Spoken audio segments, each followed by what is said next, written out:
Hey guys, today I'm checking out two of Gigabyte's X99 Champion Series motherboards. These things are built for enthusiasts and have a ton of features to cover, so let's dive right in.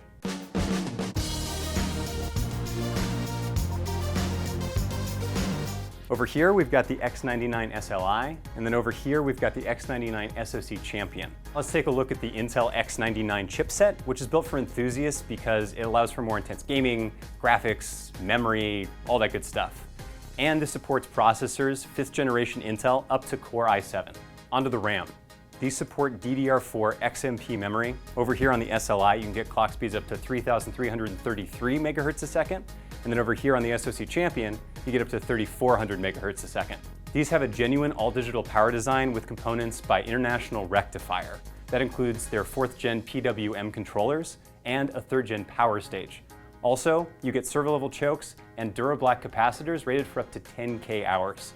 The IR has a single package design, meaning the high-low MOSFET, not to be confused with his brother Boba Fett, and the controller are all together in one spot. There are 4 PCI Express slots with 40 lanes that give you up to 320 gigabits per second of bandwidth. Now, if you decide to put 3 graphics cards in here, you'll get by 16, by 16, and by 8. And if you go all the way up to 4 graphics cards, you're gonna get by 8, by 8, by 16, and by 8. The entire Champion line supports the new M.2 slots. Over here on the SLI, you have a stack configuration so you can put in both Wi-Fi and memory. And then over here on the SoC Champion, you have a single turbo M.2 connector for memory that gives you up to 20 gigabits per second. Now let's talk about the good stuff. Overclocking, because these motherboards are built for it. The entire X99 Champion series has a CPU mode switch, which lets you unlock the full potential of the socket. The SoC in SoC Champion stands for super overclocking, and that's for a really good reason. You got voltage meter points, OC dual BIOS switch, an OC trigger for changing the frequency right on the board, single BIOS mode switch, debug code display, restart button, power button, and a CMOS clear button. All the tools you need to efficiently maximize your overclocking.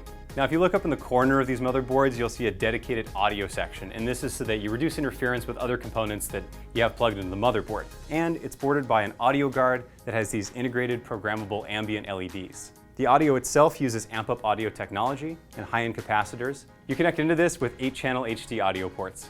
Taking a look at the rest of the I/O interface, you have LAN connection, PS2 inputs for mouse and keyboard, 4 USB 2.0s and 4 USB 3.0s. One of those on the SLI even doubles as a QFlash Plus USB port, so you can flash the BIOS without even having a CPU or memory installed. Let's talk about the construction. Both of these have 2 ounces of copper running through the entire board for more durability, and there are gold connectors for the DIMM slots, CPU socket, and PCI Express slots. The SLI has an ATX form factor, while the SoC Champion is eATX. Let us know in the comments which Gigabyte Champion Series motherboard works best for you. Don't forget to like and subscribe. See you guys next time.